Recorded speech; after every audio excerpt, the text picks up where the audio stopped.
ಪ್ರಜ್ವಲ ಮಾಡಿದ ತಪ್ಪಿನಿಂದಾಗಿ ಪಾರ್ಟಿ ದೊಡ್ಡ ಹೊಡೆದು ಬಿತ್ತು ಅನ್ನೋದು ಇದು ಸುಳ್ಳಲ್ಲ.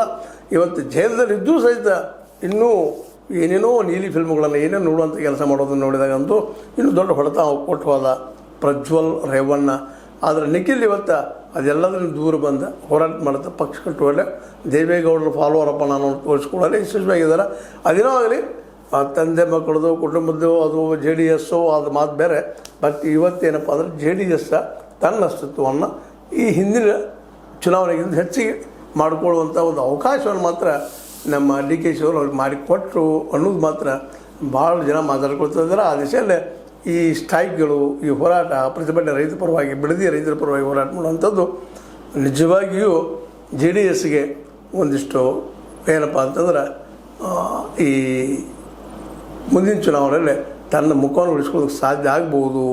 ಬೇಡ, ನಾಳೆ ಒಳ್ಳೆಯ 30-40 ಸೀಟ್ಗಳನ್ನ ಆಯ್ಕೆ ಮಾಡ್ಕೊಂಬಂದ್ರೆ ಈ ನಿಮಗೆ ಗೊತ್ತದ ಒಂದು ಅತಂತ್ರ ಒಂದು ಇದರ ಪರಿಸ್ಥಿತಿಯಲ್ಲಿ ಪ್ರಜಾಪ್ರಭುತ್ವದಲ್ಲೇ ಅವರು ಆ ಲಾಭ ಮಾಡ್ಕೊಂಡು ಮತ್ತೆ CM ಆದರೂ ಯಾರು ಆಶ್ಚರ್ಯಪಡಬೇಕಾಗಿಲ್ಲ ಅಂತ ಹೇಳ್ತಾ, ಇದು ನಿಮ್ಮ ಲೈಕ್ ಆಗಿರ್ಬೋದು. ಲೈಕ್ ಮಾಡಿ, ಶೇರ್ ಮಾಡಿ, ಕಮೆಂಟ್ ಮಾಡಿ, ಜೊತೆಗೆ ಸಬ್ಸ್ಕ್ರೈಬ್ ಮಾಡಿ. S16 ನ್ಯೂಸ್ ಅರ್ಥಾತ್ ಹೆಚ್ಚಿತಾರದು ಸತ್ಯ ಕೈಗಳಲ್ಲಿ ವಂದನೆಗಳು.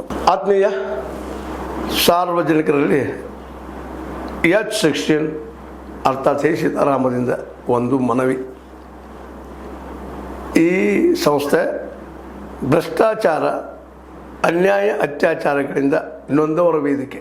ಅನ್ಯಾಯಕೋರರ, ಭೂಗಳ್ಳರ, ನಶಾ ಸಾರಾಯಿ ಮಾಫಿಯಾಗಳ ವಿರುದ್ಧದ ಧ್ವನಿ.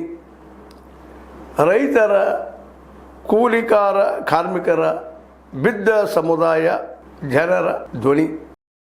ಬೆಂಬಲವಾಗಿ ನಿಂತು ತನುಮನ ಧನದ ಸಹಾಯಕ್ಕೆ ಸಾರ್ವಜನಿಕರಲ್ಲಿ ಕೋರಿಕೆ. ದಾನದ ಸಹಾಯ ನೀಡಿ ಸ್ವಾತಂತ್ರ್ಯ ಪತ್ರಿಕೋದ್ಯಮ ಉಳಿಸಿ ಬೆಳೆಸಿ.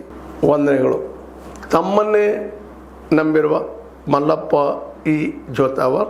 ಈ ಕೆಳಗಿನ QR ಸ್ಕ್ಯಾನ್ ಮಾಡಿ ಅಥವಾ ಈ ನಂಬರ್ ಅಂದರೆ 7411402405ಗೆ ಇಲ್ಲ 9686864852ಗೆ ನೀವು ಫೋನ್ಪೇ ಮಾಡಿ, ಪೇಟಿಎಮ್ ಮಾಡಿ ಅಥವಾ ಇನ್ನಾವುದೇ ಮಾಧ್ಯಮದಿಂದ ಗೂಗಲ್ ಮೂಲಕ ಸಹಾಯ ಮಾಡಿ ಈ ಪ್ರಾಮಾಣಿಕ ಪತ್ರಿಕೋದ್ಯಮವನ್ನು ಉಳಿಸಿ ಅಂತ ಮತ್ತೊಮ್ಮೆ ಮನವಿ. ವಂದನೆಗಳು.